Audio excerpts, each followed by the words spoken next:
जी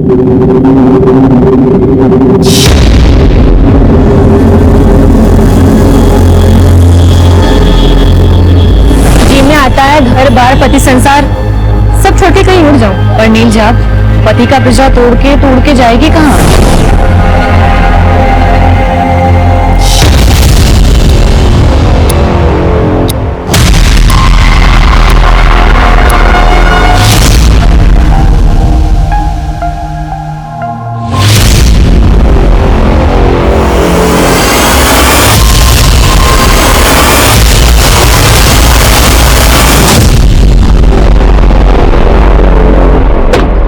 नमस्कार, आदाब। मैं inspector Adil Khan, crime petrol Dastak में आपका स्वागत करता हूं। घर की चार दीवारी के अंदर के दुख दर्द जब घर की दहलीज लांघते हैं तो जुर्म कई बार घर के अंदर ही दस्तक दे रहा होता है। इस केस में भी ऐसे ही जुर्मों ने दस्तक दी थी। एक औरत को जिंदा दफना दिया गया था और 3 महीने गुजरने के बाद भी मुजरिम का कोई सुराग नहीं मिला था। अब मेरी पोस्टिंग इस थाने में हुई जहां पर यह केस दर्ज था। अब मैं इस केस की बंद पड़ी फाइलों को खोलने वाला था, क्योंकि इस केस का कनेक्शन कई दूसरे केसेस से भी था जो एक एक करके मेरे सामने आने वाले थे।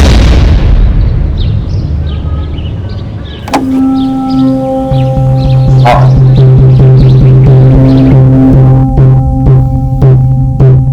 अरे वाह फंटूश, इतने बड़े घर में तुम अकेले रहते हो?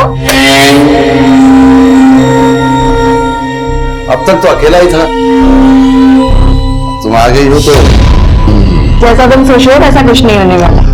मतलब आज गुलाब लाल नहीं गुलाबी देना पड़ेगा। जब तुम्हें मिलने के लिए हाँ की ना, उस वक्त मैं सारे रंग के लिए आया। सोचा आज अपना रिश्ता जहां तक पहुंचेगा उस रंग का तुम्हें दे दूंगा। फिर तो तुम्हारे सारे फूल आज सूखने वाले।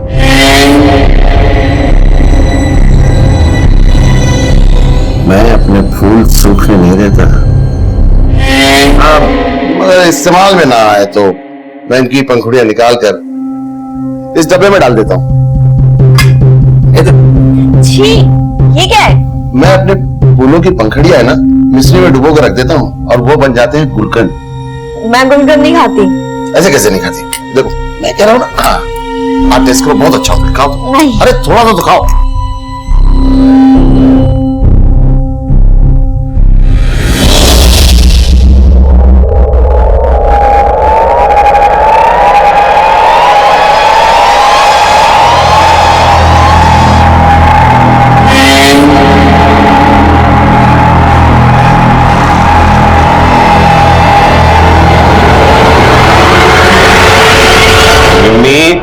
विम्मी, बेटा स्कूल के लिए देर हुई, ला मैं बाल बना देता हूँ। पापा मुझे स्कूल नहीं जाना, आज मम्मी क्या मुझे मम्मा के साथ रहना है। पर मम्मी तुम्हारे एग्जाम शुरू होने वाले हैं ना, तो आज आप स्कूल चले जाओ। जब आप शाम को आओगे ना तब हम पार्टी करेंगे, और मैं ना आपके लिए प्रिंसेस वाली ड्रेस भी ला के रखूंगी। हाँ ठीक है डन। और पापा आज आप हाफ डे ले लेना। ठीक है बाबा। मम्मा पार्टी करेंगे, बड़ा मजा आएगा ना। हाँ अरे बस आ गई विम्मी। चलो चलो चलो। बाय पापा। बाय बेटा। बाय मम्मा। चलो चलो बाय। बाय। थैंक्स मीनाक्षी। आज अगर तुम नहीं होती तो विम्मी अपनी मम्मी की यादों से कभी बाहर ही नहीं आ पाती। मम्मी तो अपनी माँ की यादों से बाहर आ गई है, पर क्या आप सुरेखा की यादों से बाहर आ पाए? मम्मी तो मुझे माँ भी मानने लगी है, पर क्या अब हम शादी कर सकते हैं?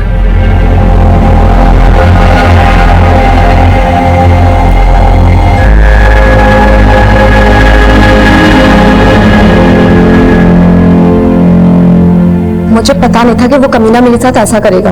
हेतल, तुम यहाँ क्या कर रही हो? और आप पुलिस ड्यूटी पर क्यों नहीं थी अब तक?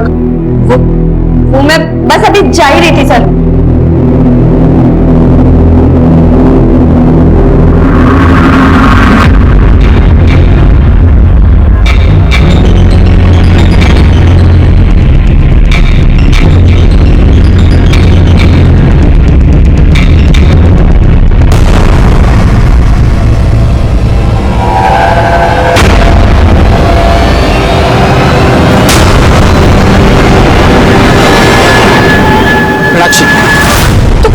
पीछे आ रहा है।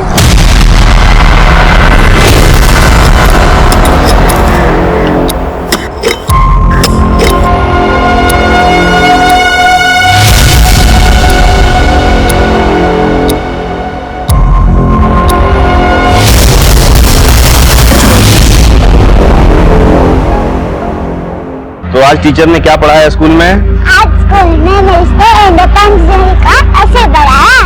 अच्छा, तो बताओ फिर क्या मतलब होता है आजादी का? आजादी का मतलब? आजादी का मतलब सबको बराबर समझना, जियो और जीने दो। पापा, मम्मी ने मेरे लिए परी वाला ड्रेस लाया। अरे वो तो मम्मी का सरप्राइज है।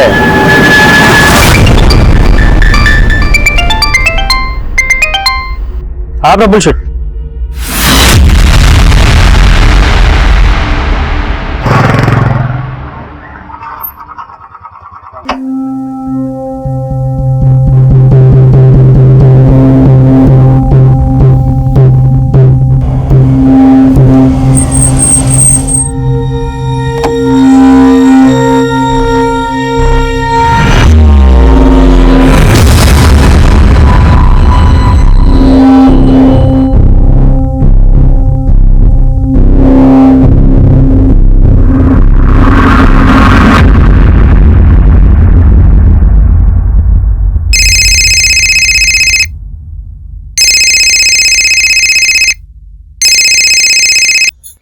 हाँ जीवन भाई, केम छो? केतकी बहन, मीनाक्षी आपके साथ है क्या? नहीं जीवन भाई, मैं तो ड्यूटी पर हूँ। क्या हुआ?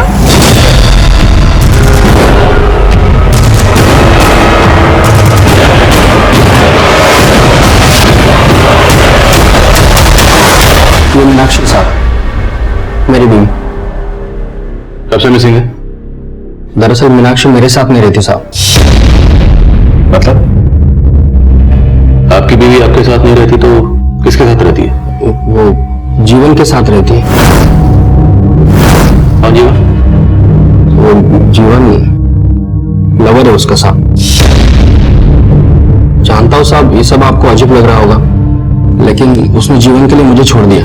जीवन भड़का रहा है तुम मीनाक्षी, उसकी बातों में आके बहुत बड़ी गलती कर रही हो तुम। गलती ना मैंने तुमसे शादी करके की है, और वैसे तुम्हारे साथ ना मेरा कोई भविष्य नहीं, इसीलिए मैं चाह रही हूँ। आपकी बीवी आपको छोड़कर चलेगी, उसके क्या नाम बताया? जीवन। जीवन के पास चलेगी। इसको गायब करने का मकसद तो आपका भी हो सकता है, आपने कुछ किया। नहीं साहब, आप जैसा सोच रहे हो वैसा कुछ नहीं है। मुझे पक्का यकीन है जीवन ने गायब किया मीनाक्षी। साहब आप प्लीज पता कीजिए ना मीनाक्षी के बारे में। ठीक है, मीनाक्षी और जीवन दोनों के फोन नंबर्स और जीवन का एड्रेस दीजिए, हम देखते हैं। ठीक है।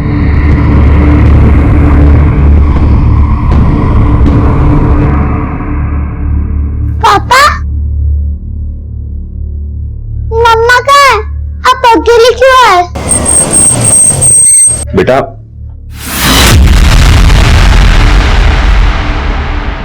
बेटा मम्मा आ जाएंगी, तुम चिंता मत करो। और कब? आ जाएंगी बेटा। सरला बेन, उसको लेके जाओ। सर आप? पिनाकिन आया था हमारे पास। उसका कहना है कि उसकी बीवी मीनाक्षी तुम्हारे साथ रहती है और अब तुमने उसको गायब कर दिया। मैंने?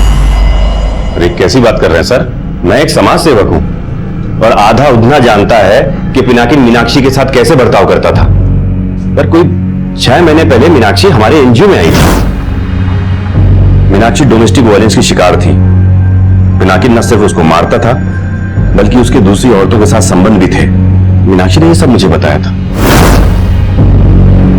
अब मीनाक्षी के पेरेंट्स भी गुजर चुके थे, इसलिए मैंने उसे आसरा दिया, लेकिन पिनाकिन को यह बर्दाश्त नहीं हुआ। मम्मा मैं इधर हूँ। किधर? इधर हूँ मम्मा, इधर इधर इधर हूँ, इधर मैं इधर हूँ, इधर इधर हूँ। वाह सुपर, खुद के बच्चे पैदा नहीं किए दूसरों के पालने लगी तू। पिनाकी तुम जाओ यहाँ से। तुझे साथ लेके जाऊंगा, चल। बीबी हमारी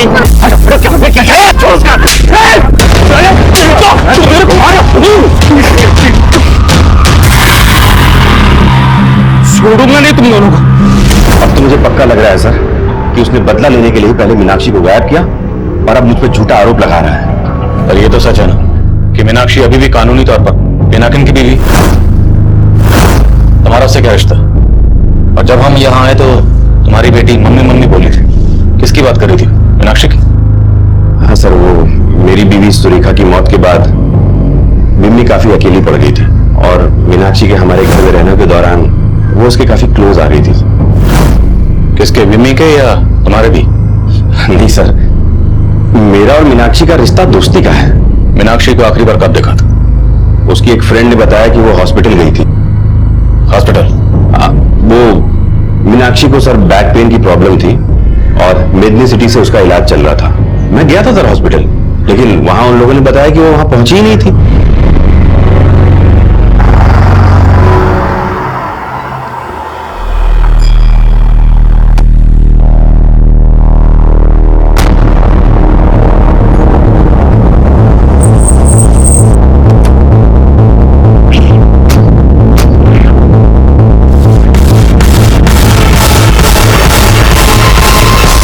मीनाक्षी लोडिया?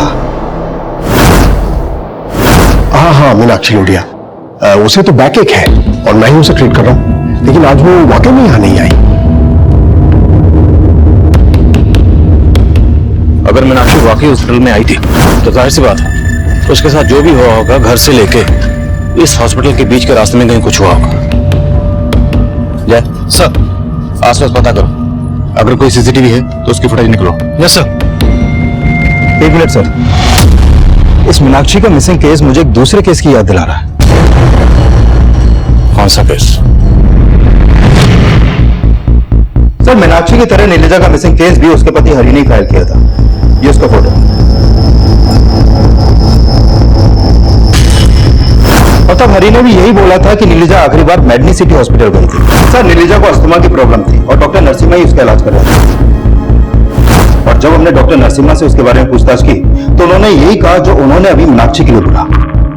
तो डॉक्टर नरसिम्हा के खिलाफ उस वक्त कुछ मिला था? नहीं सर, उनके खिलाफ तो कुछ नहीं मिला, लेकिन कंप्लेन लिखवाने के अगले दिन नीलिजा का पति हरि हमारे पास वापस आया। साहब, आज मैंने घर की अलमारी खोली तो मालूम चला कि नीलिजा के सारे गहने और 25,000 रुपए गायब थे। तो तुम्हें लग रहा है नीलिजा के साथ किसी ने घर से पैसे और गहने भी गायब किए? सब मैंने पहले नहीं बताया था, लेकिन नीलिजा का शायद किसी से पक्का चक्कर चल रहा था। वो तो मेरे पास आने से परहेज करती थी। सर, हमने नीलिजा के अफेयर के एंगल को भी खंगाला, लेकिन कुछ सामने नहीं आया। पर सर, नीलिजा गृह उद्योग भवन में काम करती थी और पता चला है कि वहां का मैनेजर बड़ा रंगीन मिजाज का है, फंटूस नाम है। लेकिन सर, फंटूस के खिलाफ भी कुछ नहीं मिला। लेकिन नीलिजा की सहेली केतकी ने बताया कि नीलिजा ने अपने पति से तंग आकर उससे अलग होने का फैसला कर लिया। पूछो मत केतकी बहन, जी में आता है घर बार पति संसार सब छोड़ के कहीं उड़ जाऊं। सर, काफी छानबीन के बाद भी नीलिजा की कहीं से कोई लीड नहीं मिली और तब से केस अनसॉल्व। मीनाक्षी और नीलिजा के केस में सिर्फ ही हॉस्पिटल कॉमन नहीं है। मीनाक्षी की तरह नीलिजा भी अपने पति की मारपीट का शिकार थी। क्या नीलिजा ने उस वक्त जीवन की एनजी की मदद ली थी? नहीं सर, ऐसा कुछ तो सामने नहीं है। पर दोनों केसेस में काफी सिमिलरिटीज है। अब मीनाक्षी की तरह नीलिजा मिसिंग केस भी री-इन्वेस्टिगेट होगा। जीवन, पिनाकिन और डॉक्टर नरसिम्हा तीनों की कुंडली निकालो। Okay sir.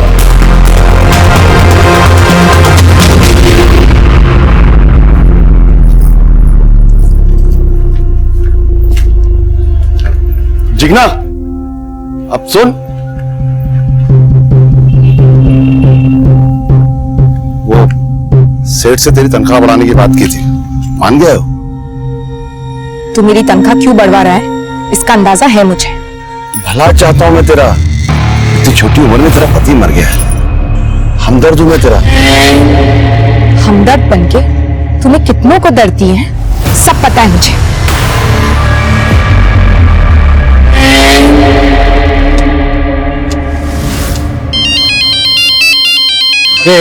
रुक। हेलो। हाँ बंसीलाल, दारू पिएगा? 4 बोतल मंगवाइए वाटर पार से। हेलो, आज फंटूश का गेम खत्म करना है मुझे। तुम आ रहे हो ना?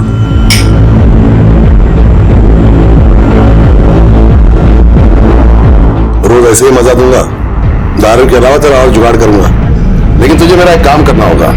कौन सा काम?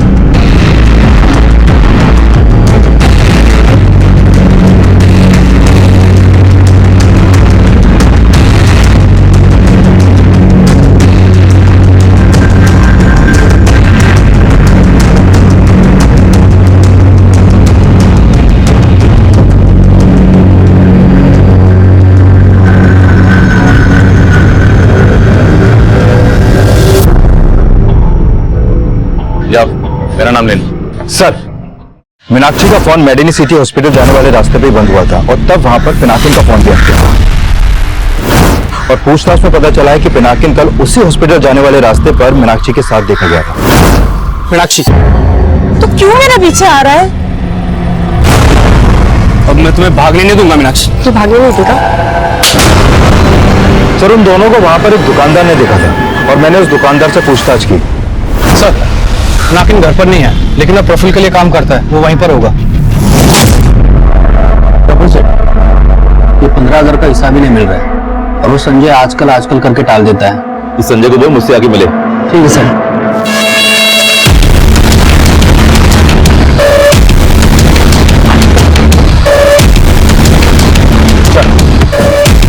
मैंने कुछ नहीं किया था। इसलिए तो अपनी बीवी की मिसिंग कंप्लेंट लिखवाने आया था, क्योंकि तो खुद उसे गायब करने में शामिल है। नहीं साहब, मानता हूँ कि कल मीनाक्षी को मेडिनी सिटी के पास में मिला था। मिला था? और तेरा झगड़ा भी हुआ था मीनाक्षी के साथ? साहब, हमारे झगड़े की वजह है जीवन। मैं तो उसको रोजाना मिलके घर वापस लाने के लिए मनाता रहता हूँ और कल भी मैं यही चाहता था। मीनाक्षी रुको! मीनाक्षी, तू जा रहा है या फिर मैं पुलिस को बुलाऊं? साहब, मैंने मीनाक्षी को मेडिनी सिटी जाते हुए देखा था। फिर मैंने सोचा कि उसका गुस्सा शांत होने के बाद मैं उसे दोबारा मिलूंगा। मीनाक्षी कभी कभी बीमी को लेने स्कूल जाती थी। मैं वहां पर भी गया, देखा कि जीवन बीमी को लेके जा रहा है। फिर मैं अपने काम पे चला गया साहब, लेकिन जब पता चला कि मीनाक्षी गायब हो गई है तो मैं सीधा आपके पास चला आया। और मेडिनी सिटी वाले बोल रहे हैं कि मीनाक्षी तो वहां गई नहीं। क्या कहानी बना रहा है? कहानी नहीं बना रहा हूँ साहब, मैंने खुद मीनाक्षी को हेतल के साथ देखा था, जो वहां पे नर्स का काम करती है। तो मेडिनी सिटी की नर्सेस का नाम भी जानता है? पूरा उद्दा जानता है साहब हेतल को। मेडिनी सिटी के लिए मोहल्ला क्लिनिक चलाती हूँ साहब। मैं झूठ नहीं बोल रहा हूँ साहब, आप चाहे तो हेतल से पूछ सकते हो।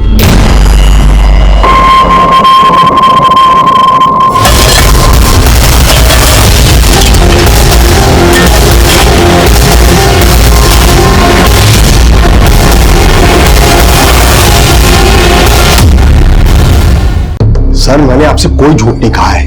मीनाक्षी यहां नहीं आई थी। डॉक्टर साहब, यही झूठ आपने 3 महीने पहले बोला था। नीलिजा याद है आपको? देखिए, आपको कोई गलत फहमी हो रही है। कोई गलत फहमी नहीं। मीनाक्षी को आखिरी बार आपकी नर्स हेतल के साथ देखा गया था। आप झूठ कह रहे हैं, सच पता चल जाएगा। बुला हेतल को। पर आज तो वो ड्यूटी पर नहीं आई है। नंबर हेतल का।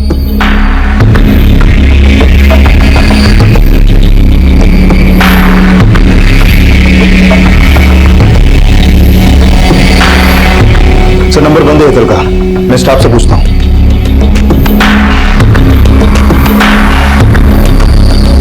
सर, हेतल कल एनुअल ड्यूटी पे हमारे साथ ही थी और शाम को वहीं से वो अपने घर चली गई। देखो, आज पेशेंट्स कम है और मुझे कुछ अर्जेंट काम है, तो मैं निकलती हूँ, आप लोग संभाल लेंगे। अच्छा, ये हेतल रहती कहाँ है?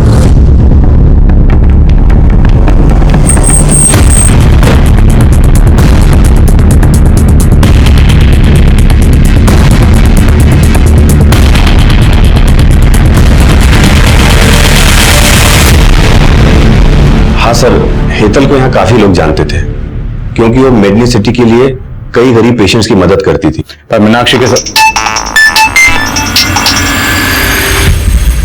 हाँ पटेल, बोलो। सर, हेतल के घर से नीलिजा की मेडिकल रिपोर्ट मिली है और इस रिपोर्ट के मुताबिक नीलिजा HIV पॉजिटिव है। HIV?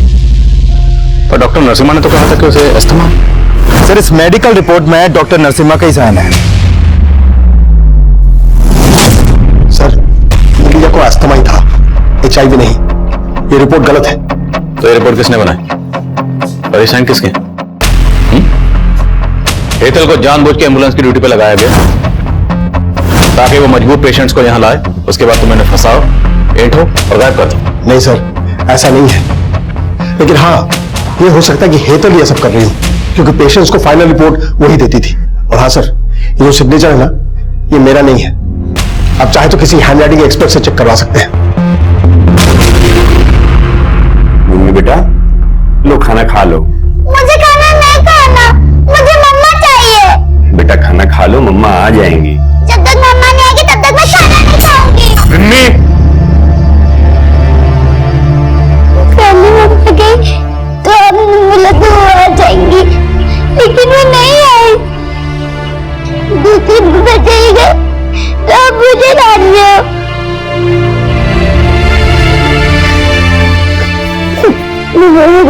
तो करेंगे।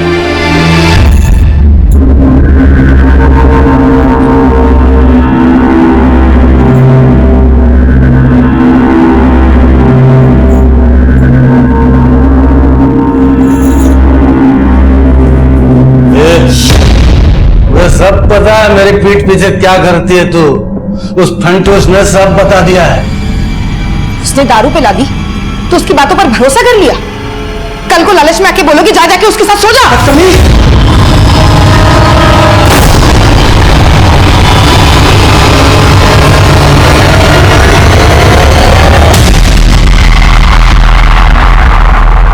सर मीनाक्षी से जुड़ा तो कोई भी डॉक्यूमेंट्स हेतल के घर पे नहीं मिला, लेकिन जो मेडिकल रिपोर्ट नीलिजा की हेतल के घर से मिली उसे लगता है कि नीलिजा को विश्वास हो गया था कि वो HIV पॉजिटिव है और शायद इसलिए वो अपने पति हरि के करीब नहीं जाती थी, जैसे कि हरि ने बताया। अगर ऐसा तो फिर हरि के पास नीलिजा को गायब करने का स्ट्रांग मोटिव था। बुलाओ सर और नीलिजा के करीबी लोगों से पता करो। हो सकता है नीलिजा ने यह बात किसी से शेयर की, लेकिन नीलिजा को बदनामी से बचाने के लिए किसी ने यह बात हमें बताई नहीं। Okay sir. नहीं साहब, नीलिजा ने मुझे नहीं बताया था कि उसको HIV हुआ था। हो सकता है बताया, और तूने अपनी इज्जत बचाने के लिए नीलिजा को गायब कर दिया। नहीं साहब, कसम से मैंने कुछ नहीं किया साहब।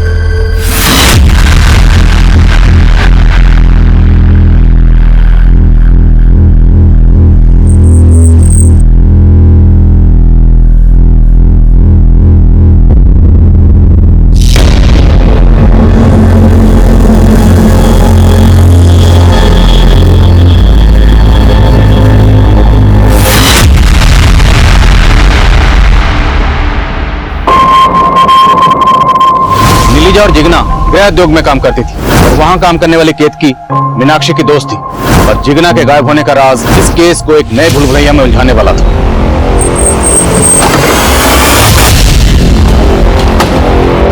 साहब जिगना तो कल यहाँ से टाइम से चली गई थी, शायद उसका ससुर झूठ बोल रहा होगा।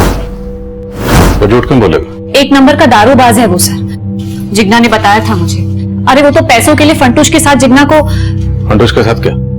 फंटूश की बुरी नजर थी जिगना पे। अरे जिगना तो लेट हो गई। हाँ थोड़ा जरूरी काम आ गया था। ऐसा कौन सा जरूरी काम था जो गाड़ी वाला तुझे यहाँ तक छोड़ने चला है? सबको अपने जैसे समझ रखा है क्या? मेरे जैसा तो अभी तक कोई पैदा ही नहीं हुआ। यकीन नहीं आता तो आजमा के देख।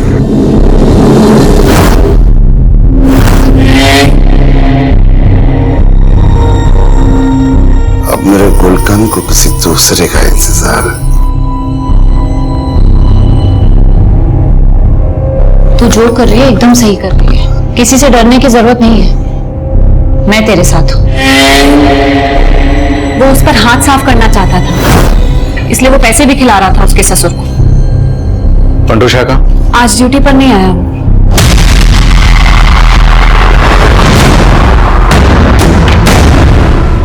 क्या फंटूश चले? चल।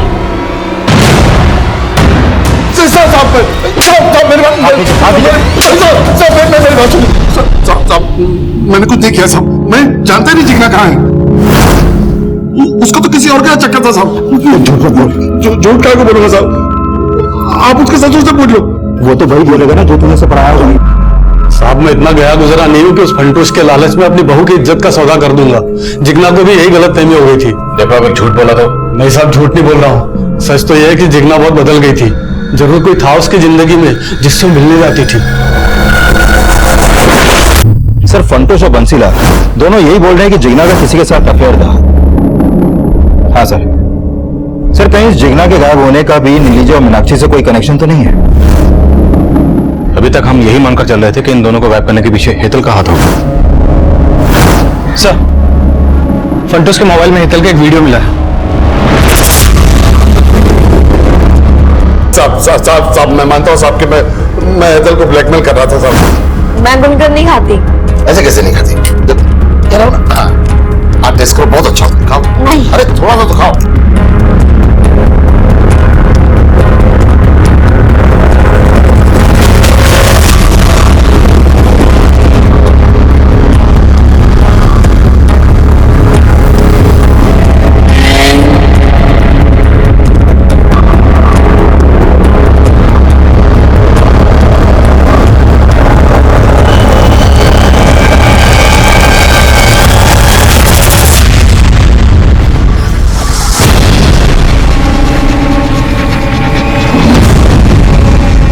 गुड मॉर्निंग हेतल, गरम गरम चाय।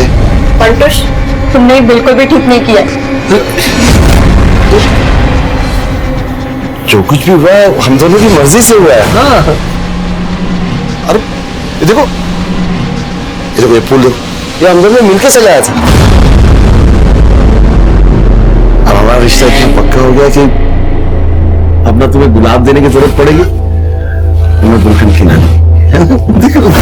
लेकिन ना उसको रैप करने में मेरा हाथ है और ना ही जिगना घुसाओ।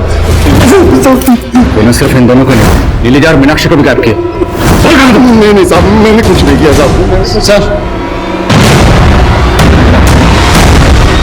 सर जिगना का फोन महसाना में एक्टिव हुआ है।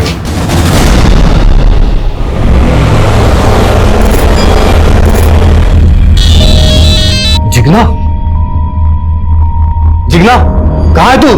बापू, अब मैं विधवा नहीं रही, मैंने लगन कर लिया है। लगन कर लिया? कमीनी किसके साथ मुंह काला किया? तेरे चक्कर में कितना बवाल हो गया इधर, मालूम है ना? हेलो बापू, बापू आपकी आवाज नहीं आ रही है, यहाँ बहुत शोर हो रहा है, मैं आपसे बाद में बात करती हूँ।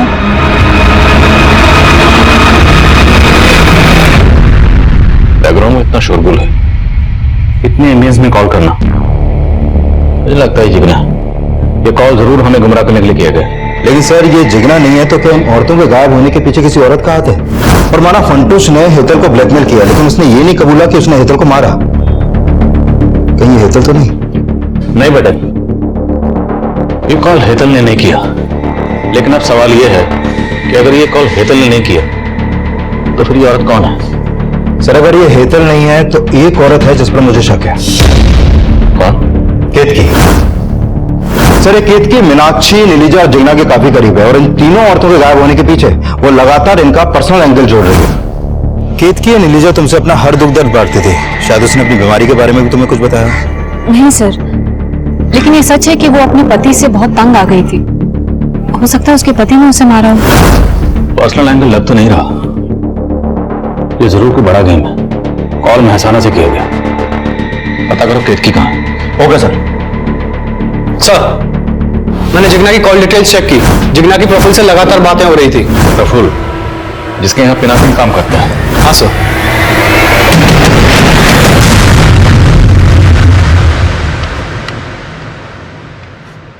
हेलो मम्मा, अब घर कब आए हो?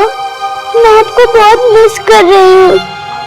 मम्मा आप प्लीज घर आ जाओ, मैं आपसे प्रॉमिस करती हूँ मैं आपको तंग नहीं करूंगी। कुछ भी बोल के मुझे मम्मा। मम्मा हेलो मम्मा, कुछ बोलो ना। पापा मम्मा फोन नहीं उठा रही है।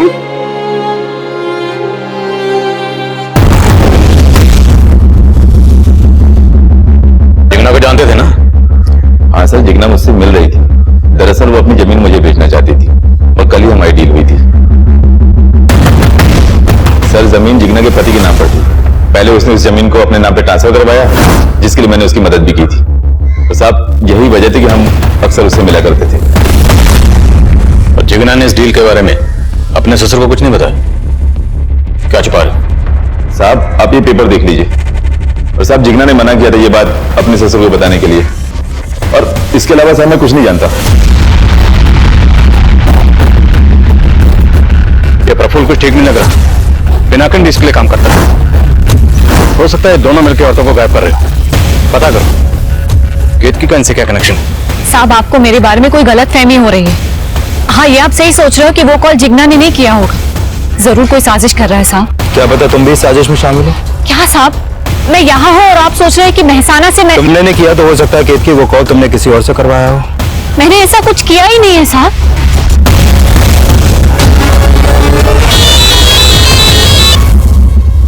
करमजली कहाँ है तू? अरे क्यों कोस रहे हो? जमीन मेरी थी सो मैंने बेच दी, थोड़े पैसे तुमको भिजवा दूंगी। चलो अच्छा अब रखती हूँ फोन। सर ये बंसी तो यही मान रहा है कि जिगना ही से कॉल कर रही है। पर पटेल हम नहीं मान सकते, पहला कॉल महसाना से किया गया, दूसरा आनंद से। लोकेशन शायद पर्पसली बदली गई। जिगना का गायब होना मीनाक्षी, नीलिजा और हेतल के गायब होने के साथ जुड़ा। अब ये कॉलर इस केस को डायरेक्शन देगा। आनंद और महसाना दोनों जगह का डंप डाटा स्टडी करो और पता करो कि जिगना के नंबर के साथ साथ वहां और कौन से नंबर कॉमन थे। Okay sir.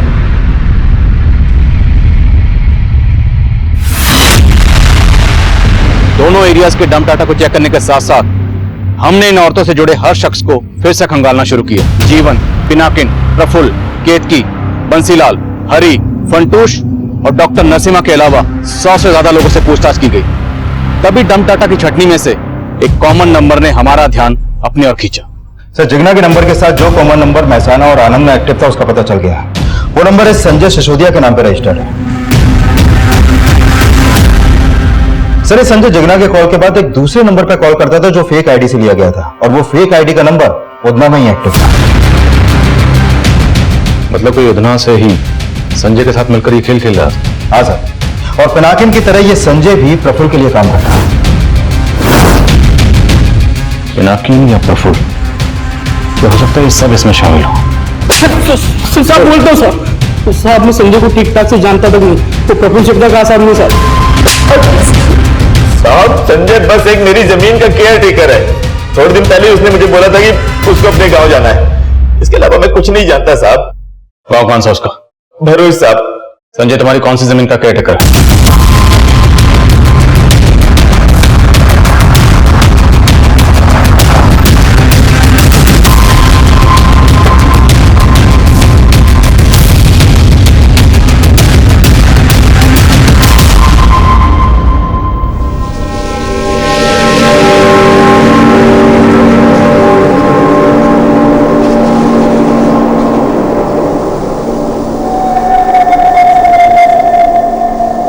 बादशाह, बदनाम, गुलाम, बेशरम, बेवफा, बेचारी।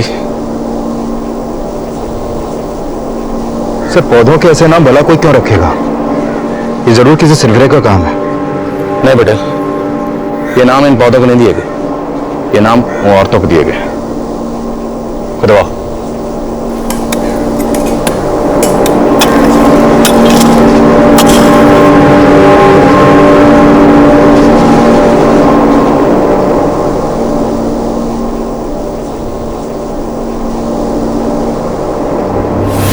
नीलिजा, मीनाक्षी, हेतल और जिगना के अलावा उस फार्म में 3 औरतों को और दफनाया गया था, और उन औरतों की कब्र पर पौधे उगाकर उन्हें अजीब अजीब नाम देने वाला वह सरफिरा संजय नहीं था।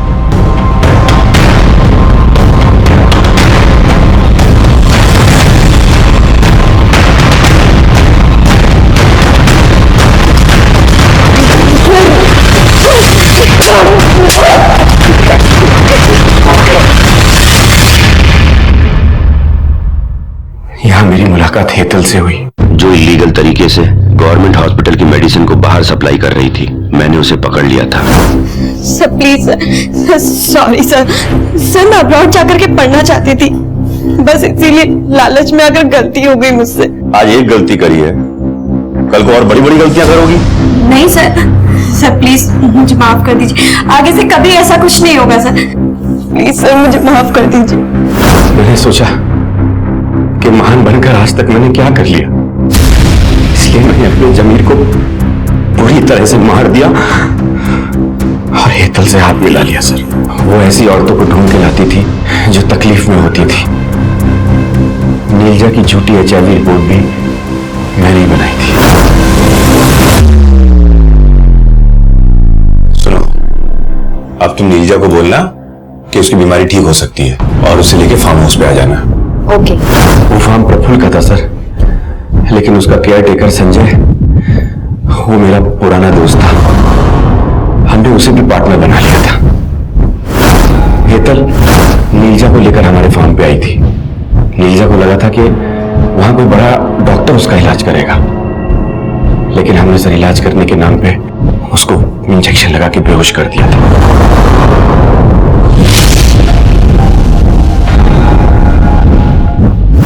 मीनाक्षी जब मुझसे हेल्प मांगने आई, बाय पापा। बाय बेटा। बाय मम्मा। Bye bye. थैंक्स मीनाक्षी। आज अगर तुम नहीं होती तो मम्मी अपनी मम्मी की यादों से कभी बाहर ही नहीं आ पाती। मम्मी तो अपनी माँ की यादों से बाहर आ गई है, पर क्या आप सुरेखा की यादों से बाहर आ पाए? मम्मी तो मुझे माँ भी मानने लगी है, पर क्या अब हम शादी कर सकते हैं? और उसके बाद मैं मीनाक्षी को गायब करके पिनाकिनी को फंसाने का मौका ढूंढने लगा, और उस दिन वो मौका मिल गया सर। तुम्हारी होने वाली बीवी इधर आई हुई है और उसके पीछे पीछे पिनाकी भी। दोनों का पीछे रास्ते में बहुत झगड़ा हुआ है और मीनाक्षी को मैंने अभी रिसेप्शन पे बिठाया हुआ है। मैंने हेतल से कहा कि इससे पहले वो डॉक्टर नरसिम्हा से मिले, वो उसे फार्म हाउस ले आए। आप ठीक है? हाँ हाँ बिल्कुल ठीक है, आओ बैठो बैठो।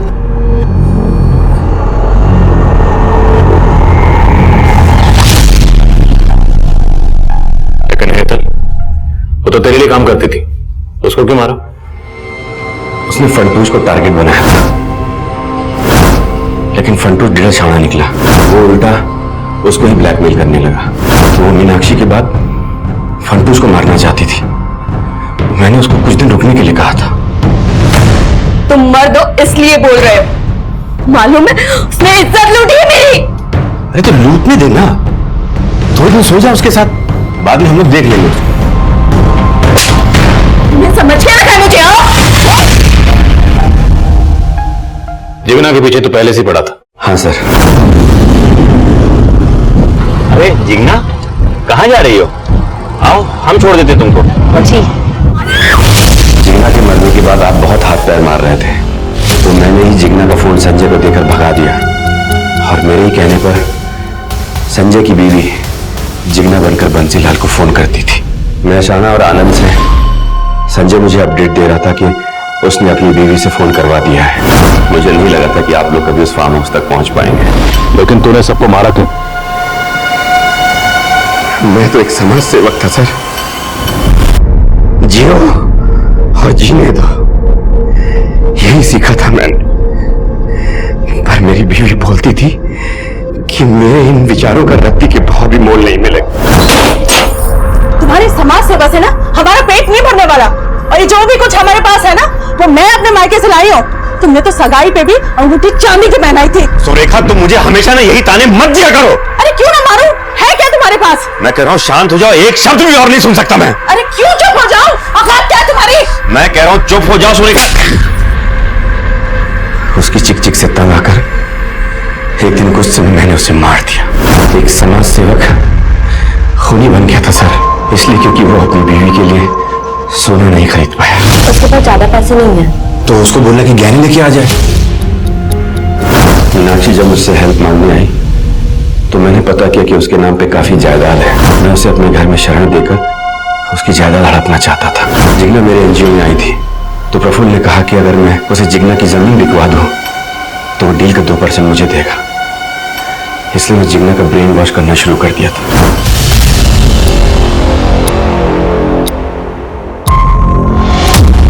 आपने सच में मेरी बेटी को अनाथ कर दिया। तुम्हारी बेटी को अनाथ हमने नहीं किया, उसको अनाथ बनाया तुमने खुद अपनी हरकतों से। मुझे माफ कर दो बेटा, मैंने तुम्हारी दोनों मम्मियों को छीन लिया। पापा, आप भी तो कहते थे ना जियो और जीने दो। मेरी दोनों मम्मी दूर चले गए और आप भी मुझसे दूर जा रहे हो।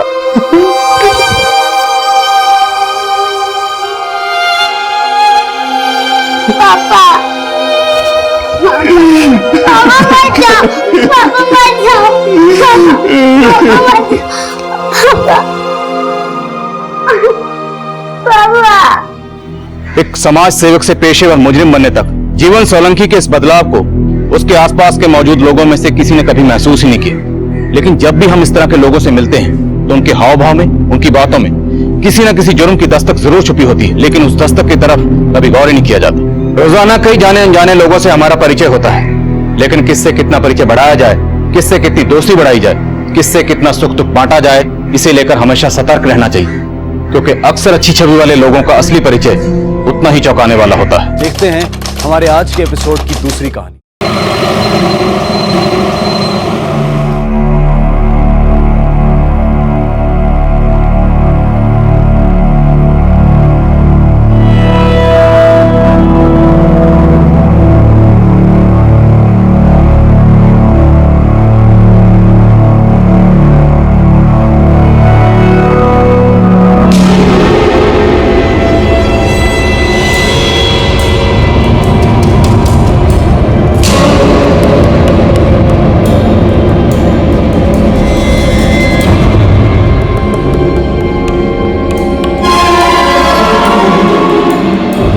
चेक तो कर ले। ड्रग्स यानी नशा। आजकल स्कूल और कॉलेजेस के बाहर ड्रग्स का खरीदा और बेचा जाना बड़ी आम बात है। स्कूल और कॉलेजेस लगातार अच्छे रिजल्ट्स के लिए अपने स्टूडेंट्स पर प्रेशर बनाए रखते हैं। इंस्टीट्यूट और पेरेंट्स की इस लड़ाई में पिसते हैं बच्चे।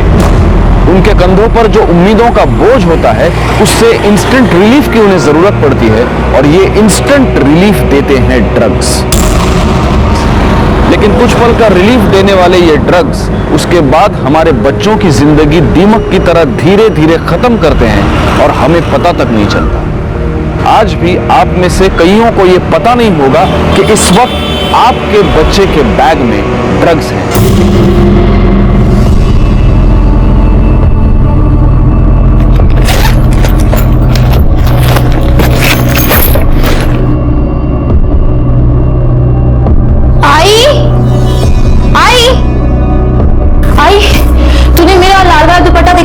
रोज तो तू लाल दुपट्टा लेके जाती है, मैंने धोकर सुखाने रखा है।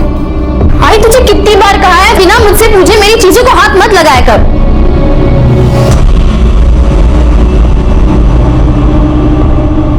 अरे बेटा ये दुपट्टा गीला है और तू दो दो दुपट्टे का क्या करेगी?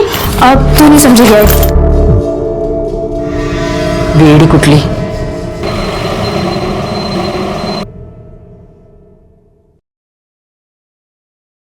लाइब्रेरियन सर, आपकी चाय। Thank you.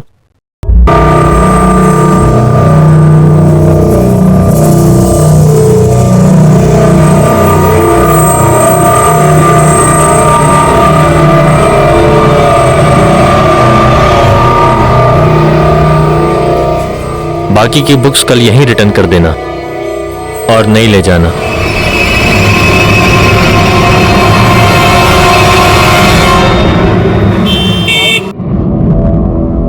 आज ना मैं तेरे लिए भिंडी की भाजी लेके आने वाली थी, पर भैया है ना भाव ही नहीं कम कर रहा था। शालिनी, शालिनी, सोच क्या रही है? खाना खा। आजकल मैं देख रही हूँ तू मुझसे बातें छुपा रही है। नहीं आई, कुछ नहीं, तुझे कोई तो बात जरूर है। देख बेटा, हमारा एक दूसरे के अलावा है ही कौन? अगर हम ही एक दूसरे से खुल के बात नहीं करेंगे तो। बोला ना आई, कोई बात नहीं है, तू खाना खा और मुझे भी खाने दे। देखा कैसे चिढ़ रही है तू। तू तो पहले कभी ऐसी नहीं थी, कभी पलट के जवाब तक नहीं देती थी। तेरे बाबा के जाने के बाद तू ही तो मेरा सहारा है। अगर तू ही ऐसे बात करेगी तो मैं किसके भरोसे रहूंगी? आई, तेरी बस यही बुरी बात है, तू बस हाथ धो के पीछे बढ़ जाती है। मुझे नहीं खाना खाना। शालिनी मेरी बात तो सुन।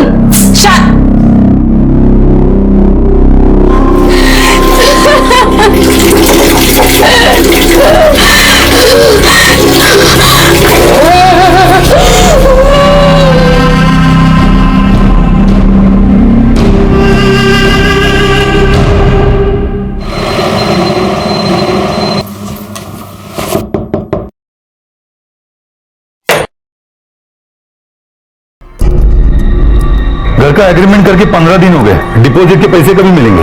वो 1 महीना बोला था ना, हो गया 1 महीना। शालिनी मैं बात करती हूँ। भाऊ, शालिनी को नौकरी लेके 15 दिन हो गए हैं। 15 दिन बाद महीना हो जाएगा, फिर मैं पैसे देती हूँ। लेकिन सिर्फ 15 दिन, उसके बाद नहीं। ठीक है। शालिनी बेटा, अपना दिमाग ठंडा रखकर काम करना। अब सब तेरे ही भरोसे है। अच्छा देवा, शालिनी को बुद्धि दे, वो हमेशा मेरा सर ऊंचा रखे बस।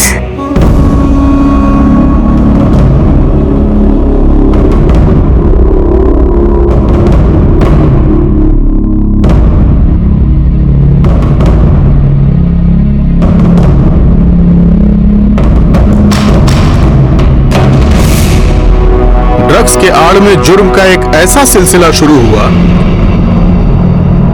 5 पैकेट जास्ती दे रहा हूँ, अपन को टारगेट पूरा करना है। ठीक है, मैं बेचने का ट्राई करती हूँ।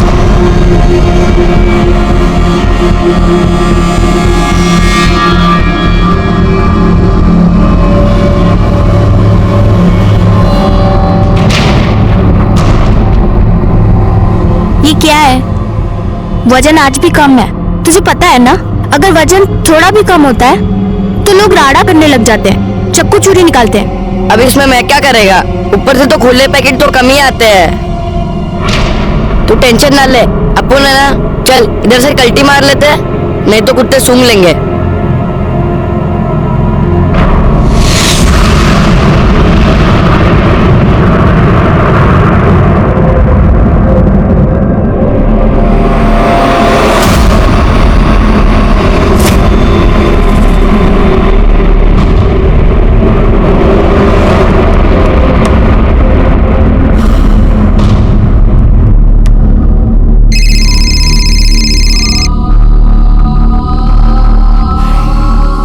गरम वड़ा पाव 4 बजे पाइक रोड पे चलेगा।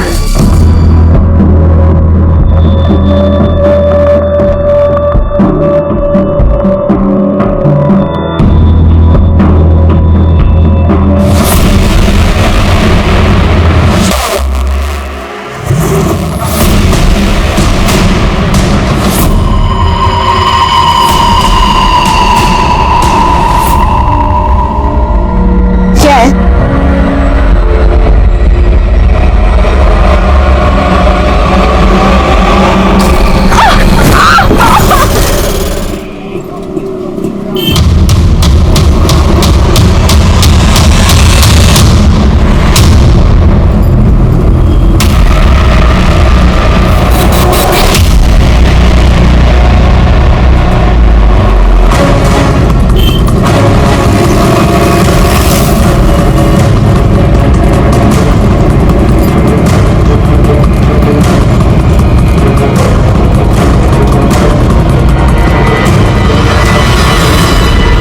गले पे स्ट्रैंगुलेशन मार्क्स हो सकता है, इसी दुपट्टे से गला घोट के मार दिया गया। उसका सर के पीछे एक छोटा सा चोट का निशान भी है। हो सकता है कहीं और मार के यहाँ लाके बॉडी फेंक दी गई है। या ऐसा भी हो सकता है कि इसका मर्डर गाड़ी में कर दिया गया हो और गाड़ी से इसे धकेल के फेंक दिया गया। मोरे, ये अंगूठी उड़ा।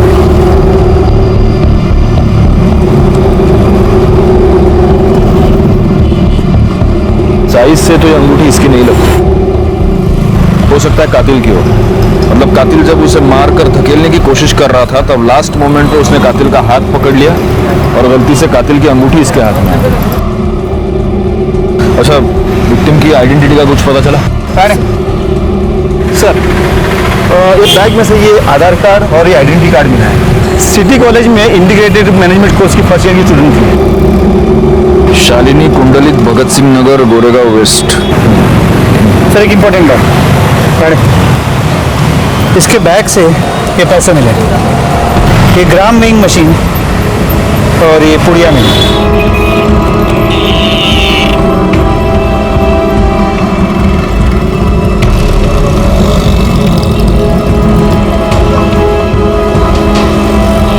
ड्रग्स, इस मर्डर के पीछे ड्रग्स है। शायद ये ड्रग्स बेचने का धंधा कर रही थी, खरीदने वाले के साथ इसका झगड़ा हो गया और उसी झगड़े में इसकी मौत हो गई। यहाँ कोई आसपास सीसीटीवी कैमरा है क्या? सर, आसपास की बिल्डिंग में चेक किया, सीसीटीवी कैमरा तो है, लेकिन इस एरिया को कोई भी सीसीटीवी कैमरा कवर नहीं करता। बॉडी को पोस्टमार्टम के लिए भेज दो, घर वालों को खबर करो और इसकी कॉल डिटेल्स निकलवाओ। सर,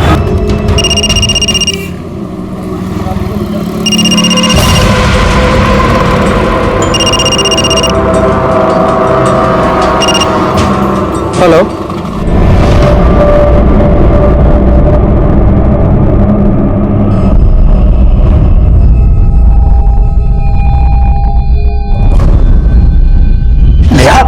नो बेटा नो, डोंट यू रिमेंबर, तुमने अपनी डैड मॉम से प्रॉमिस किया था कि तुम ये सब नहीं करोगी। बस एक क्लास में बाद में निकलूंगी, एक क्लास में। नो बेटा, उसके बाद पक्का नहीं। I promise, beg you please, एक क्लास। आई बेग यू बेटा, listen, you have to be very strong. तुम्हें ये सब छोड़ना होगा। पापा, उसके बाद नहीं करूंगी। You have to be strong यार। पापा प्लीज, पापा एक क्लास में, पापा प्लीज, पापा प्लीज, पापा।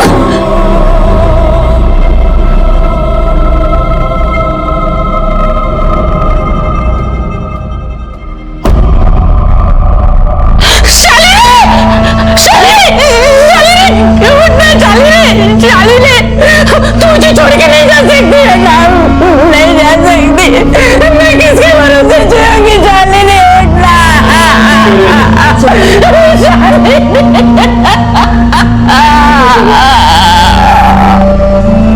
मुझे कुछ समझ में नहीं आ रहा है सब। मेरी बेटी को कोई क्यों मारेगा? वो तो सिर्फ अपने मतलब से मतलब रखती थी।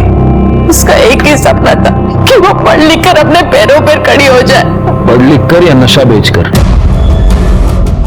नशा?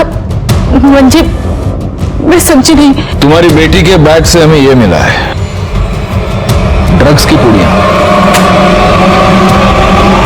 25,000 रुपए। और ये जानते हो क्या है? आपको लगता होगा ये कैलकुलेटर या ऐसा कुछ है, लेकिन ये वजन तोलने की मशीन है।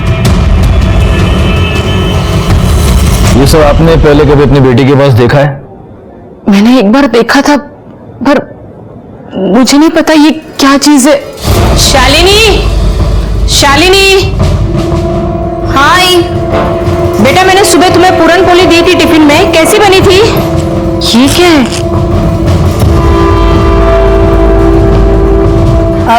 ये क्या है बेटा? आई, ये कैलकुलेटर है, वो पढ़ाई में काम आता है ना। और ये दवाई है, वो काम पे सिर बहुत दुखता है ना, तो डॉक्टर ने पानी के साथ लेने को कहा है। आई, तू कुछ भी सोचने लग जाती है, कुछ पता तो है नहीं तुझे। आगे से मेरी चीजों को बिना मुझसे पूछे हाथ मत लगाना, ठीक है? आपकी बेटी ड्रग्स करती थी? 100% नहीं साहब। इसका मतलब है वो सिर्फ ड्रग्स बेचती थी। क्यों बेचती थी? घर में पैसे की तंगी थी? थोड़ी बहुत तंगी तो सब घर में होती है साहब। उसके पापा के गुजरने के बाद जो इंश्योरेंस के पैसे आए, उसके इंटरेस्ट से ही हमारा घर चलता था। कभी बड़ी रकम देनी हो, जैसे घर का डिपॉजिट, तभी टेंशन होती थी। घर का एग्रीमेंट करके 15 दिन हो गए, डिपॉजिट के पैसे कभी मिलेंगे? तो उस वक्त आप मैनेज कैसे करती थी? मैं अपना सोना गिरवी रखकर कर्जा लेती थी। सोनार को सूद देना हो तो धीरे धीरे देती थी। शालिनी ने आपको कभी पैसे दिए? साहब, उसने कहा कि काम चालू है। साहब, मेरी बेटी ऐसा नहीं कर सकती। उसने अपने मेहनत से इतने बड़े कॉलेज में स्कॉलरशिप में एडमिशन ली है।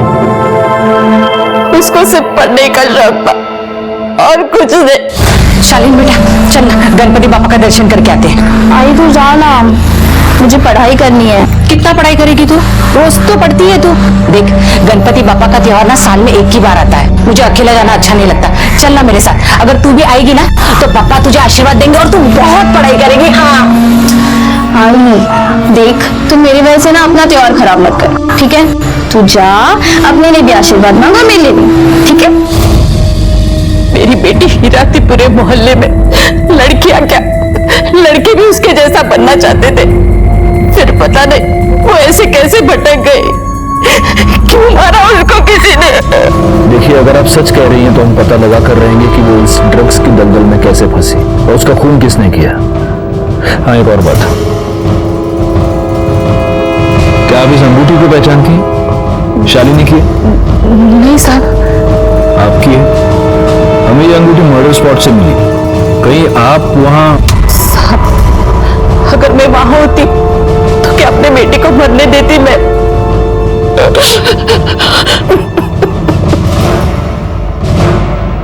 सर, ये शालिनी ड्रग पेडलर बनी क्यों? दो रीजन हो सकते हैं मोरे, या तो कोई मजबूरी या बुरी संगत। वैसे तो स्टूडियस लड़की थी, लेकिन हो सकता है कि कॉलेज जाने के बाद बुरी संगत में फंस गई हो। जी सर, अक्सर ड्रग एडिक्शन के केस में ऐसे ही होता है। पहले फ्रेंड्स ट्राई करवाते हैं, फिर आदत पड़ जाती है और फिर पैसा नहीं होता। सीधे ड्रग एडिक्ट्स खुद ड्रग बेचकर अपने ड्रग्स के लिए पैसे जुगाड़ते हैं। यही तो मोडस ऑपरेंडी इन ड्रग माफिया की। पहले लत लगा और फिर पेडलर बनाओ। एक बार पोस्टमार्टम रिपोर्ट आ जाए, सब कुछ क्लियर हो जाएगा।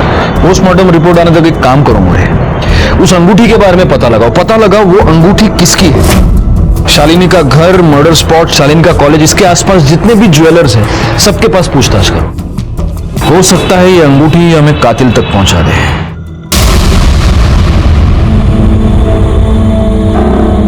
नेहा, नेहा, नेहा, नेहा, बेटा उठो, तुम यहाँ क्यों सो गई? हाँ? चलो उठो, खाना खा लो। 3 दिन से तुमने कुछ नहीं खाया। चलो उठो। पापा दूध खिलाना है तो मैं पैकेट खिला दूँ। प्लीज नो पापा प्लीज। बेटा तुमने अपनी मम्मी का प्रॉमिस लिया था ना। नो लास्ट टाइम पापा पापा प्लीज पापा मैं बैठो प्लीज पापा एक पापा प्लीज पापा प्लीज। अच्छा उठो उठो पापा प्लीज पापा एक बार पापा चलो।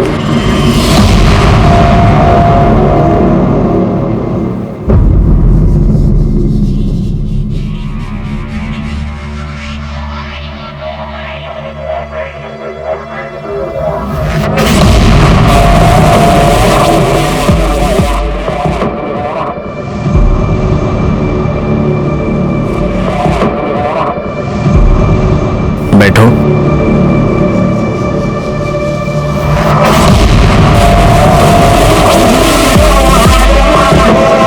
और कब तक ये सब करती रहूंगी सर मैं? जब तक तुम मेरे पूरे पैसे चुकता नहीं कर देती तब तक। Good luck.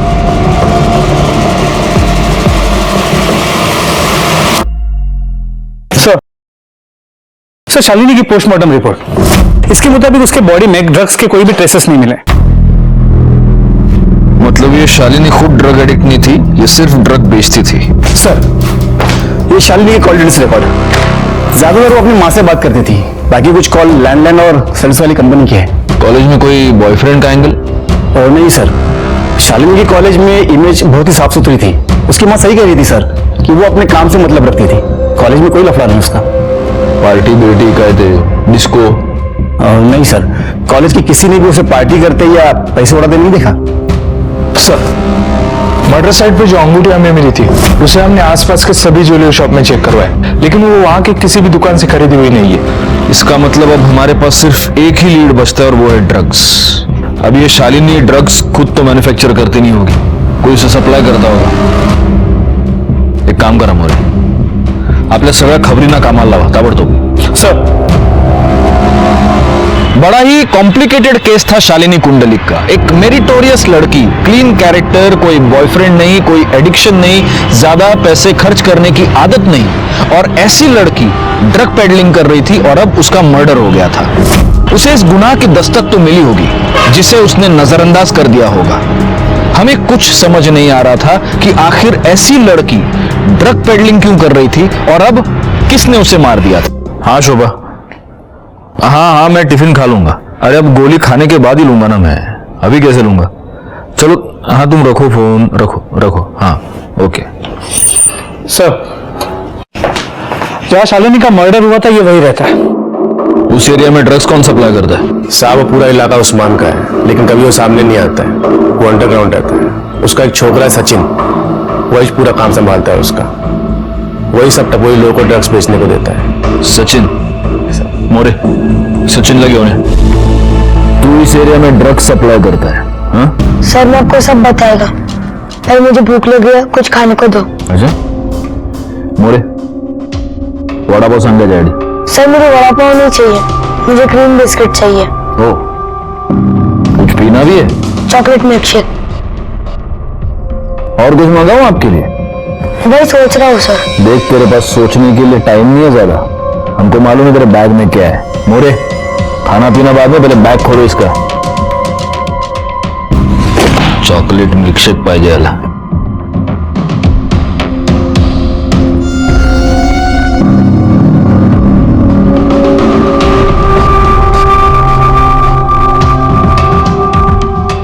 ये ड्रग्स, और ये तू जिन जिनको ड्रग्स बेचता है उनका हिसाब है ना? सर मैं ये सब नहीं बेचता हूँ और मुझे मालूम भी नहीं है क्या है। कोई मुझे देता है और बोलता है कि उसको जाके देख क्या, तुम्हें भी आता है।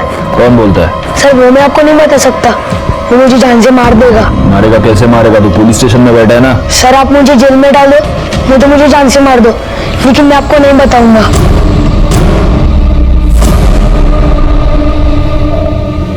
देख बेटा, मैं जानता हूं तू जानबूझ के तो ये सब नहीं करता, कोई तुझसे ये करवाता है, शायद तुझे पैसे देता होगा। क्यों करता है ये सब? हाँ सर मेरी मां बिस्तर पे पड़ी है, उसके इलाज के वास्ते पैसे नहीं है। किसी ने बोला कि ये धंधे से पैसे जल्दी बनता है। छोटा पैकेट, एक्टिंग बहुत सॉलिड करता है तू, माँ की कहानी बना रहा है। मोरे तुम खुद इसकी माँ से मिलकर आओ। सर, एड्रेस क्या है जरा? क्या आपने कभी अपने बच्चे के पास ऐसे व्हाइट मटेरियल से भरा हुआ कोई पाउच या कागज की पुड़िया देखी है, या ऐसी कोई मशीन? अगर इस बात का जवाब हाँ है तो ये इस बात की दस्तक है कि आपका लड़का या लड़की ड्रग्स की भयानक दलदल में फंस चुके हैं।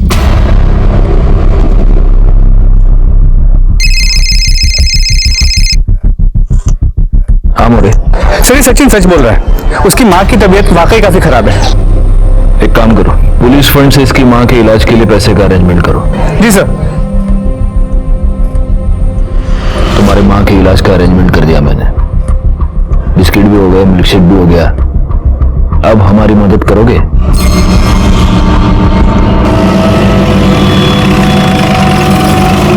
कहाँ पे? 1 वड़ा 4 भजिया, उधर से। चलो।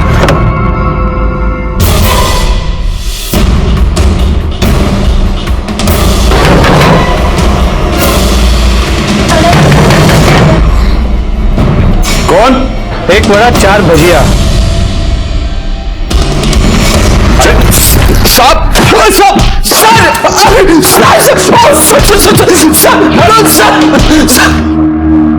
साले, कॉलेज के लड़के लड़कियों को तू ड्रग्स सप्लाई करता है? अल्लाह कसम साहब, सचिन झूठ बोल रहा है।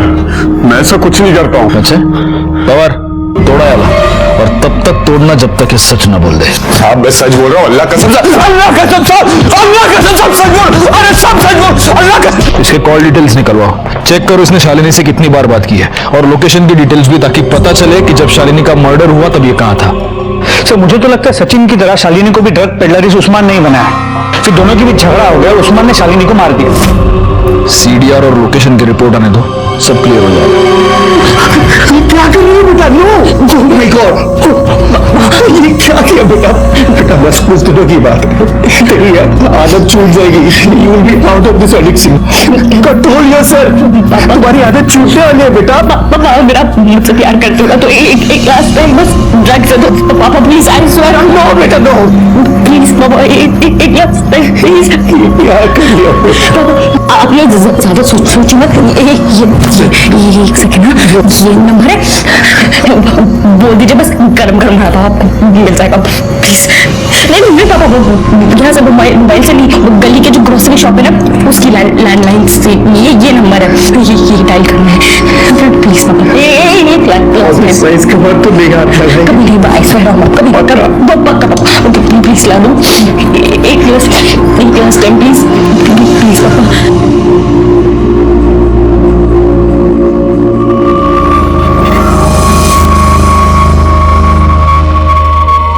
गरम गरम वड़ा पाव।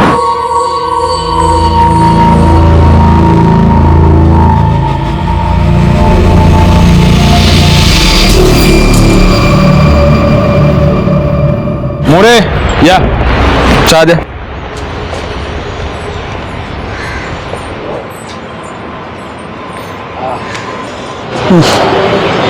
सर, अभी पीते कैसे हैं? ना दूध ना शक्कर।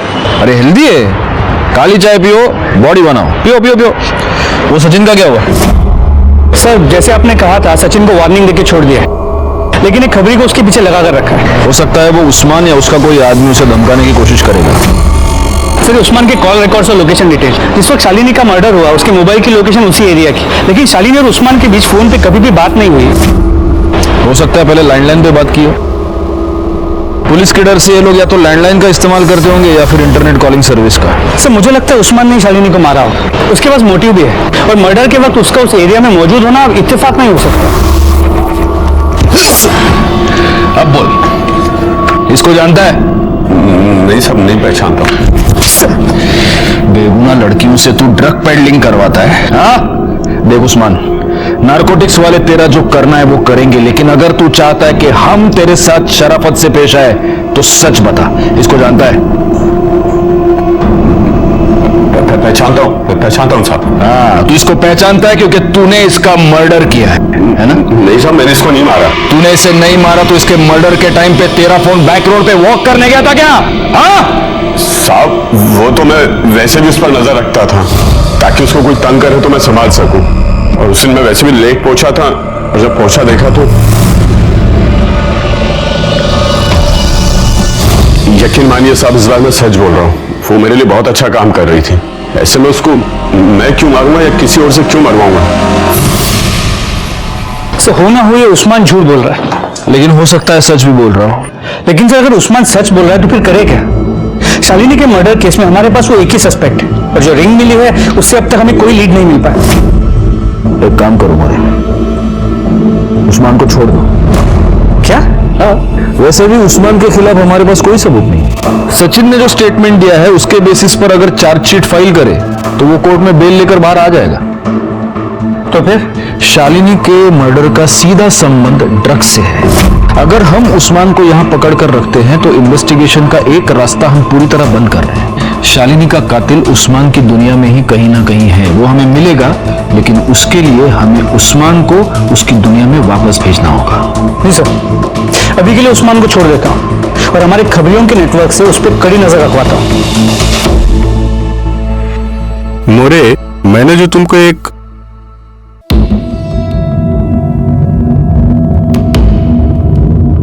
तुम्हें इकड़े क्या करूं साहब, नींद नहीं आती है, रात को उठ उठ के रोती हूँ मैं। पहले सारे मोहल्ले वाले मेरी बेटी जैसा बनना चाहते थे, आज जब उनको पता चला कि वो नशे का धंधा करती थी, आज वो लोग ही मेरे मुंह पे थू-थू करते। लेकिन मैं जानती हूँ मेरी बेटी निर्दोष है, उसको किसी ने जानबूझकर फंसाया है। देखिए हम लोग छानबीन कर रहे हैं। छानबीन के बाद मेरी बेटी निर्दोष है ये साबित हो जाएगा ना? आपको विश्वास है ना अपनी बेटी पर, तो जरूर निर्दोष साबित होगी। बस मुझे उस दिन का इंतजार है। एक बार मेरी बेटी की सच्चाई पूरी दुनिया के सामने आ जाए, फिर मैं चैन से मर सकती हूँ।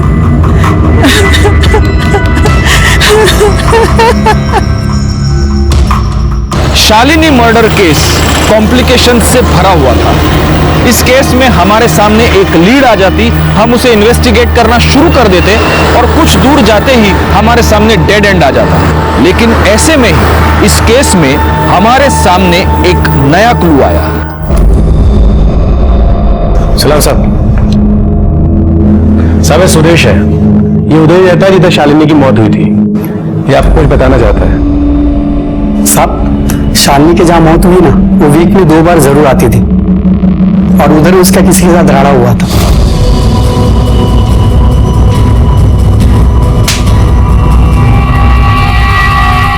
साहब उसके बाद वो आदमी मुझे दिखाई नहीं उधर। ये था वो? नहीं साहब। अगर मैं स्केच बनवाने को बोलूं तो स्केच बनवा सकते हो? साहब स्केच बनवाना मुश्किल है, लेकिन साहब वो सामने आया तो उसको मैं पहचान लूंगा। ठीक है, अगर स्केच बनवाने की जरूरत पड़ी तो बुला लूंगा तुमको। साहब एक और बात, जैसा शालिनी लाल दुपट्टा डाल के ड्रग्स बेचती थी, वैसे ही दूसरी लड़की लाल दुपट्टा डाल के ड्रग्स बेच रही है।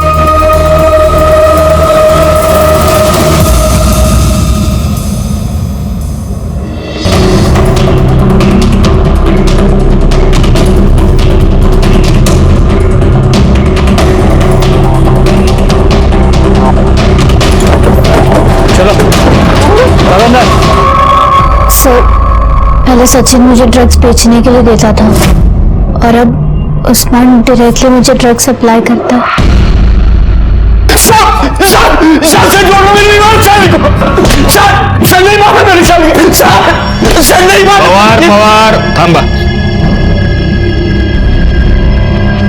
पहले शालिनी और अब सिल्क।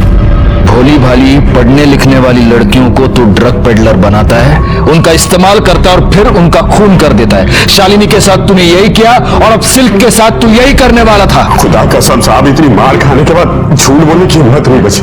वो लड़कियों के बारे में कुछ नहीं जानता, वो तो बस पैसे कमाने के वास्ते कोई उनको मेरे पास भेजता था। बस सब इतना ही पता और कुछ नहीं पता। कौन? Sir sir sir please sir मारो मत नहीं सर सर बताता हूँ सर, मेरा विश्वास करो सर। मैं सिल्क को सिर्फ मदद करता था, उसको पैसों की अर्जेंट जरूरत थी तो मैंने उसे उस्मान के पास भेजा था। फोटो दे। इसको भी तूने उस्मान के पास भेजा था? हाँ सर। और फिर तूने ही इसको मार दिया? नहीं सर, मैंने इसे नहीं मारा है सर। मैंने इसे भी पैसे कमाने के लिए उस्मान के पास भेजा था सर। ये अजीब है नहीं हो रहे? मतलब कॉलेज में जिसको भी पैसे की जरूरत पड़ती है वो सब तेरे पास आते हैं? हाँ? नहीं सर, लाइब्रेरियन होना सर तो सब टच में रहते हैं। और तू उस्मान के टच में रहता है? कब से है तू उसकी टच में? जब मैं स्कूल में था तब मुझे किसी ने उस्मान के पास ड्रग्स बेचने के लिए भेजा था। तभी से जिसको भी पैसों की जरूरत पड़ती है तो मैं उस्मान के पास ही भेज देता हूं। तली हुई तीखी हरी मिर्च के साथ वड़ा पाव खाने का मजा कुछ और है मोरे। अरे लो ना, लो तुम्हारे लिए मिर्ची मंगाई है मैंने, खाओ खाओ खाओ। सर ये प्रणव, मुझे लगता है हमसे कुछ तो छुपा रहा है, वरना दो सीधी सादी लड़कियां अपने फाइनेंशियल प्रॉब्लम लेगी उसके पास क्यों डिस्कस करने जाएंगे और फिर उसके कहने पर ड्रग पेडलिंग करने लगेगी। बहुत ही मसीहा बनता ही है। इसकी सारी कुंडली निकालो, घर में कॉलेज में सब जगह पता करो इसके बारे में। CDR मोबाइल लोकेशन सब चाहिए मुझे। और वो सिल्क, उसका क्या करना है? उसके माँ बाप को बुलाओ और वार्निंग देके छोड़ दो। और माँ बाप को बोलना बिजनेस पे कम और लड़की पे ज्यादा ध्यान दे। सर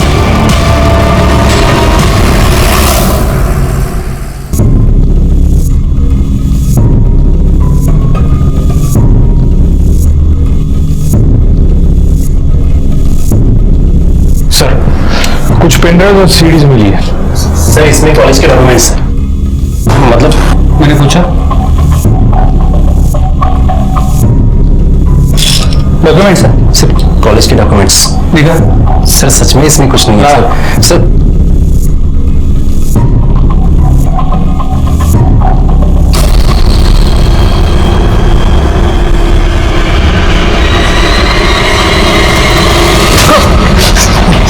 लाइब्रेरियन है? हाँ? लाइब्रेरियन का काम होता है विद्या को बांटना बढ़ाना, और तू लड़कियों का एक्सप्लॉयटेशन करता है। बता, सिल्क को तूने इस ड्रग पेडलिंग के दलदल में कैसे फंसाया, बता। सर मैं कॉलेज में क्वेश्चन पेपर लीक करता हूँ। पुराने स्टूडेंट्स को सबको पता है किसी ने सिल्क को मेरे पास भेजा। मैं ट्राई करता हूँ। एक्सक्यूज मी सर, मुझे वो स्टैटिस्टिक्स का क्वेश्चन पेपर चाहिए। ठीक है, मिल जाएगा। 5000 लगेंगे, कल घर आकर ले जाना। Okay sir. अपना मोबाइल नंबर बताना, एड्रेस भेजने के लिए। सर उस रात 8 बजे मैं उनके घर गई थी। मैं प्रिंट आउट निकालता हूँ, तब तक तुम कोल्ड ड्रिंक पियो। जी ओके।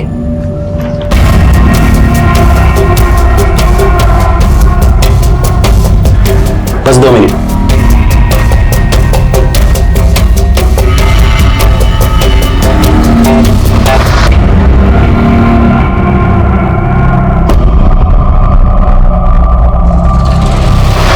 मुझे इन लड़कियों से 5000 नहीं 50,000 कमाने थे। पहले भी कितनी बार लड़कियों पर यही फॉर्मूला सक्सेसफुल ट्राई कर चुका था मैं।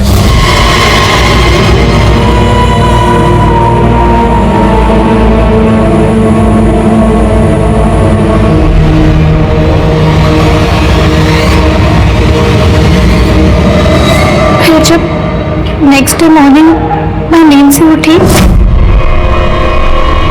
तो मैंने रियलाइज किया मैं प्रणव सर के घर पे हूँ, उनके बेड पे, और मेरे बदन पे कपड़े नहीं थे। फिर मैंने सिल्क से 50,000 मांगे पर उसके पास नहीं थे, तो मैंने उसको उस्मान के पास भेजा। और फिर यही फॉर्मूला तूने शालिनी कुंडलिक के साथ भी ट्राई किया? हाँ sir.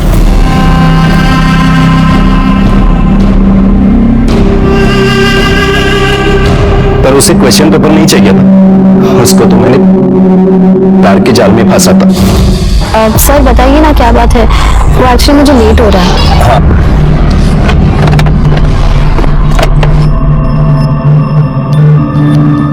Happy Valentine's day. Shalini, मैं तुमसे बहुत प्यार करता हूँ, प्लीज ट्राई टू अंडरस्टैंड। तुमने अगर मुझे अपना बॉयफ्रेंड एक्सेप्ट नहीं किया तो मैं तुम्हारे लिए जान दे दूंगा। सर मैंने आपसे पहले भी कहा है, मुझे अभी पढ़ाई करनी है, नौकरी करनी है, अपनी आई का ख्याल रखना है, बहुत कुछ करना है मुझे। मेरे पास इन सब चीजों के लिए कोई वक्त नहीं है। हाँ तो तुम्हें ये सब करने से कौन रोक रहा है?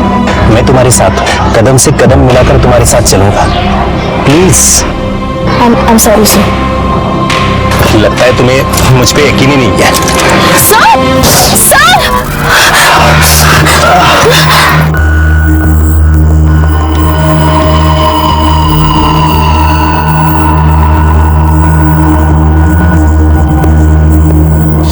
फिर शालिनी को भी तुमने सिल्क की तरह इस ड्रग पेडलिंग के जाल में फंसाया, लेकिन शालिनी ने कुछ दिनों के बाद तुम्हारे लिए काम करने से, तुम्हें पैसे कमा कर देने से इनकार कर दिया और इसलिए तूने शालिनी का खून कर दिया।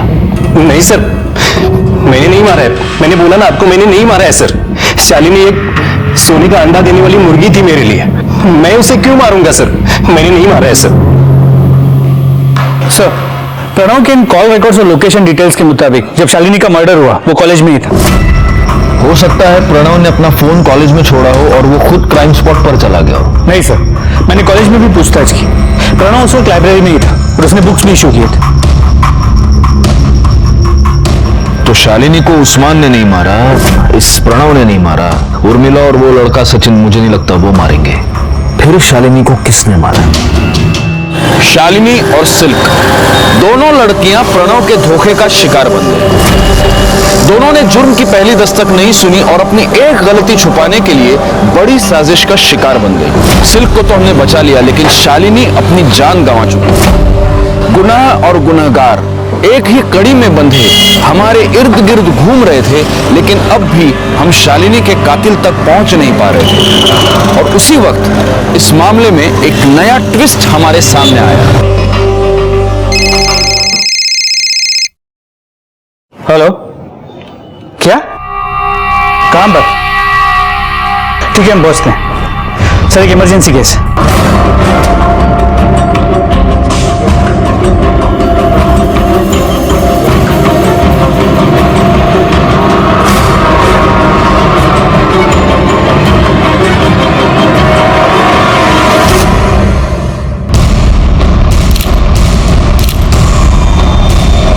सर, यहां फांसी लगाकर लटक गई थी।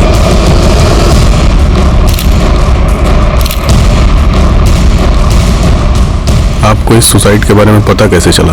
मैं सर ऑफिस से आया था सर, मैंने देखा मेरी बेटी ने सुसाइड कर लिया। कोई सुसाइड नोट?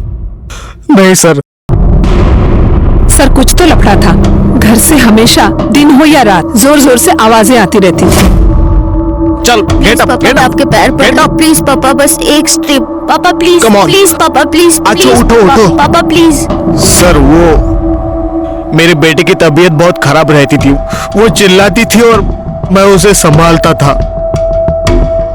तबीयत तो खराब थी साहब, लेकिन इससे पहले नेहा मैडम बहुत सुंदर दिखती थी, लेकिन अभी तो बिल्कुल मरी मरी सी दिखने लगी थी। इस नेहा के बारे में कोई अलग या कोई खास बात जो तुम्हें याद आ रही हो? हाँ साहब, याद आई। एक दिन जब वो अचानक मेरे पास आई। वॉचमैन भी आप वो 50 रुपए मिलेंगे, भूख लगी है। पापा के आते ही रिटर्न कर दूंगी पक्का। 50 रुपए। ओके, ये लीजिए, ठीक है? थैंक यू भैया। और साहब, वो जब 5 मिनट के बाद आई तो उनके हाथ में बूट पॉलिश थी और उन्होंने बूट पॉलिश खा रखी थी। उसके मुंह पे काला काला सा लगा हुआ था साहब। जी, मेरी बेटी ड्रग एडिक्ट थी और इसलिए गुस्से में आपने उसको इतना टॉर्चर किया कि उसने आत्महत्या कर ली। नहीं सर, बाप हूं उसका मैंने उसे बहुत समझाने की कोशिश की थी, लेकिन नहीं संभल पाई। वो मारी नहीं सर, ड्रग्स ने उसकी जान ली। क्या आप जानते हैं आपकी बेटी ड्रग्स कहां से लेती थी? नहीं सर। मोरे, फोटो रखो इनमें। क्या आप इन लड़कियों को जानते हैं? क्योंकि आप जिस एरिया में रहते हैं वहां ड्रग्स का धंधा यही 2 लड़कियां करती हैं।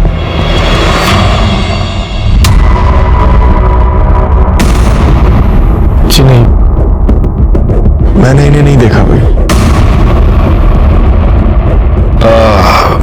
आप 5 मिनट बैठिए, हमें कुछ फॉर्मेलिटीज कंप्लीट करनी है, हम आते हैं। एक्सक्यूज अस।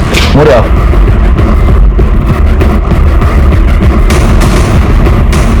नोटिस किया? उदय की उंगली पर व्हाइट मार्क है, जिससे सालों साल अंगूठी पहनने के बाद होता है, लेकिन अंगूठी मिसिंग है। मतलब शालिनी के बॉडी के पास जो अंगूठी मिली थी वो इसकी हो सकती है? हो सकती है। एक काम करो, इसके कॉल डिटेल्स और लोकेशन निकलवाओ, और वो जो अपना खबरी था ना, क्या सुरेश को बुला। सर।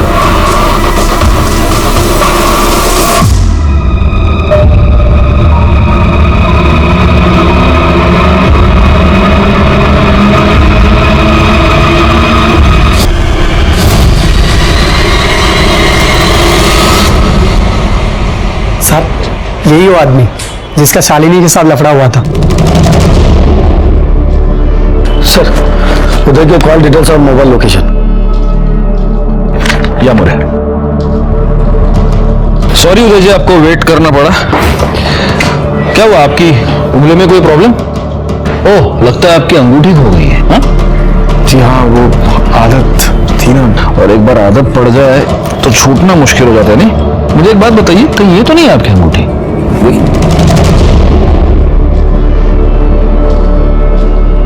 हाँ सर, यही मेरी अंगूठी है। लीजिए। आप पूछेंगे नहीं हमें अंगूठी कहाँ मिली? कहाँ से मिली? जहां पर शालिनी का मर्डर हुआ था वहां पर मिली। तो क्या अब आप हमें ये बताएंगे कि आपने शालिनी को क्यों मारा? देखिए, आप झूठ मत बोलिए, क्योंकि हमें पता है जब शालिनी का मर्डर हुआ तब आप वहीं थे। आपका शालिनी से झगड़ा हुआ था, ये आप ही के कॉल रिकॉर्ड्स है, मोबाइल की लोकेशन के रिपोर्ट्स है। आप उस वक्त वहीं पर मौजूद थे। क्यों मारा आपने शालिनी को? सर, मैंने शालिनी को मारा जरूर, लेकिन मैं उसे मारना नहीं चाहता था सर। अपने इतने साल की पुलिस नौकरी के बाद मैं इतना ही कहूंगा कि जब भी जुर्म दस्तक दे तो उसे सुने, समझे और तुरंत उस पर कार्रवाई करे, क्योंकि पहली पहल आप ही को करनी है। एक और बात, आपका जीवन चाहे कितना भी व्यस्त हो, लेकिन अपने बच्चों के लिए समय निकाले, उनसे बात करें, उन्हें समझे, उन पर ध्यान दें, क्योंकि आपके बच्चे सिर्फ आप ही का नहीं, इस पूरे समाज का और देश का भविष्य है। मैं सीनियर इंस्पेक्टर राजेश यादव आपसे विदा लेता हूं। दोबारा मिलूंगा, तब तक सतर्क रहें और देखते रहें क्राइम पेट्रोल दस्तक, क्योंकि मकसद बताना नहीं, बचाना है। जय हिंद। क्राइम पेट्रोल के ऐसे ही मजेदार एपिसोड्स देखने के लिए हमारे चैनल को सब्सक्राइब करें